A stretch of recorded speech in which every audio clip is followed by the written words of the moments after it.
تو عقل مند وہ لوگ ہیں ناظرین کرام جو اپنے رب سے ڈرتے ہیں کہ کہیں کوئی کام اس کی رضا کے خلاف نہ ہو جائے۔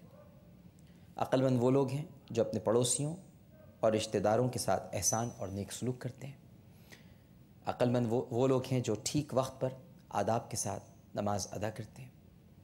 اور عقل مند وہ لوگ ہیں جو اللہ کی عطا کردہ نعمتوں میں سے کبھی چھپ کر اور کبھی ظاہراً خرچ کرتے ہیں۔ اور عقل مند وہ ہیں ناظرین کرام جو اپنے رب کی رضامندی کی خاطر اطاعت کے راستے پر قائم رہتے ہیں اور نفس کی مخالفت میں جو بھی مشقت پیش آتی ہے اس کا ڈٹ کر مقابلہ کرتے ہیں۔ اور عقل مند وہ ہیں جو سخت حساب سے ڈرتے ہیں، اس لیے کہ حدیث نبوی صلی اللہ علیہ وآلہ وسلم کی روح سے جس سے حساب کتاب میں چھان بین ہوئی وہ ہلاک ہوا۔ دیکھتے ہیں اس وقت ہمارے ساتھ ٹیلی فون لائن پر کون موجود ہے۔ السلام علیکم۔ ہیلو، السلام علیکم۔ وعلیکم السلام جی، کون صاحبہ بات کر رہی ہیں؟ میں عبدہ بات کر رہی ہوں پٹلوی ایریا سے نا۔ جی فرمائیے میری بہن۔ میں یہ معلوم کرنا چاہ رہی تھی کہ نا میرا بیٹا 4.5 سال کا سوئمنگ پول میں نا ڈوب کے اس کا انتقال ہو گیا انا للہ رمضان سے 5 دن پہلے۔ انا للہ۔ موقع پہ میں بھی خود بھی موجود تھی، لیکن میں بس یہ سمجھتی ہوں کہ میں قصوروار ہوں کہ میں اپنے بچے کا خیال نہیں رکھ پائی۔ اور نا پھر یہ اور پھر جب اس کی تدفین کے لیے یعنی کہ جب وہ گھر پہ لائے گئے تو میری حالت ایسی تھی کہ میں اس کو دیکھ نہیں پائی، لیکن اس کے باوجود بھی وہ میرے خواب میں نہیں آ پاتے۔ اور میں بس یہ سوچتی ہوں کہ شاید ہمارے کسی گناہ کی سزا ہے کہ اللہ نے جو ہے ہمارے بیٹے کو ہم سے اتنی جلدی لے لیا۔ مجھے اس سلسلے میں آپ کچھ بتائیں کہ ایک تو وہ میرے خواب میں آ جائیں۔ میری بہن دیکھیے، پہلی بات تو یہ ہے کہ ہمارے گناہوں کی سزا ہے یا مجھے کچھ سمجھ میں نہیں آتا، ہے پوری رات جاگتی رہتی ہوں۔ دیکھیے میری بہن، آپ سنیے گا، سماج فرمائیے گا۔ دیکھیے پہلی بات تو یہ ہے کہ میں ہمیشہ عرض کرتا ہوں آپ سب سے کہ دیکھیے میں کوئی عالم دین نہیں ہوں، نہ میں کوئی مفتی ہوں، نہ میں کوئی مولانا ہوں، لیکن تسلی کے 2 بول ضرور آپ کے لیے بول سکتا ہوں۔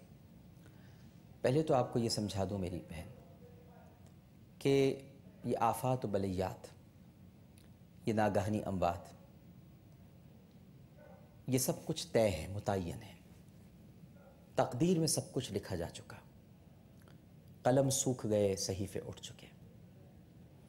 لہٰذا ایک تو آپ اپنے آپ کو مورد الزام نہیں ٹھہرائیں، یہ بھی آپ اپنے ساتھ زیادتی کر رہی ہیں اور اس کو بھی اپنی جان پر ظلم کہا گیا ہے، اپنے نفس کے ساتھ آپ ظلم کر رہی ہیں۔ دوسری بات یہ ہے کہ اور ظالم اللہ کو کبھی بھی پسند نہیں ہے، جو ظالم ہوتے ہیں اللہ تعالیٰ انہیں پسند نہیں فرماتا۔ دوسری بات یہ ہے میری بہن کہ کئی مرتبہ میں نے اس آیت کریمہ کی تلاوت کی ہے، بلکہ آیات ہیں، ایک مرتبہ پھر آپ کے سامنے تلاوت کر دیتا ہوں۔ بسم اللہ الرحمن الرحیم۔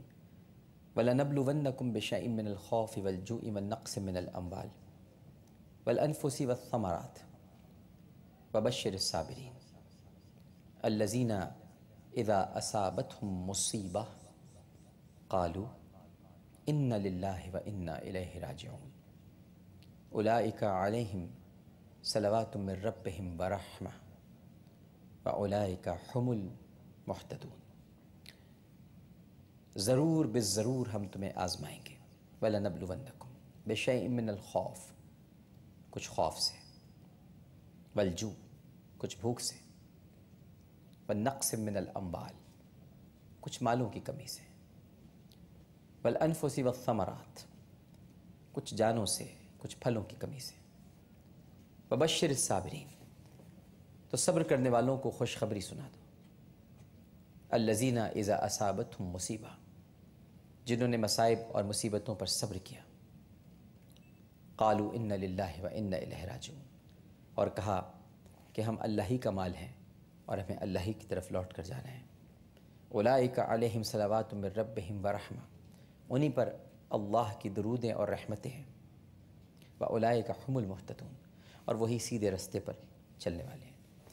تو میری بہن واضح ارشاد ہے، یہ جو آپ کا بچے کا سوئمنگ پول میں ڈوب کر انتقال ہوا ہے 4 برس کا، یہ کم سنی میں مارا گیا، بالانفسی والثمرات، یہ پھلوں کی کمی ہے، چھوٹا سا تھا، سوئمنگ پول میں ڈوبا اور اس کا انتقال ہو گیا۔ تو اس پر آپ اپنے آپ کو مورد الزام ٹھہرائیں کہ میری وجہ سے وہ سوئمنگ پول میں ڈوب کر ہلاک ہو گیا، تو یہ تو زیادتی ہو جائے گی نا. آپ کو تو صبر کرنا ہے اور یہ کہنا ہے اِنَّ لِلَّهِ وَإِنَّ إِلَيْهِ رَاجِعُونَ. اور یہ بچہ ان آیات کی تفسیر میں حضرت نعیم مراد آبادی رحمہ اللہ تعالی کنز الایمان میں جو ترجمے کے ساتھ تھوڑی سی تفسیر انہوں نے بیان کی، اس میں لکھتے ہیں کہ، اور بالکل اسی طرح لکھا ہے، آپ اس کو پڑھ سکتی ہیں.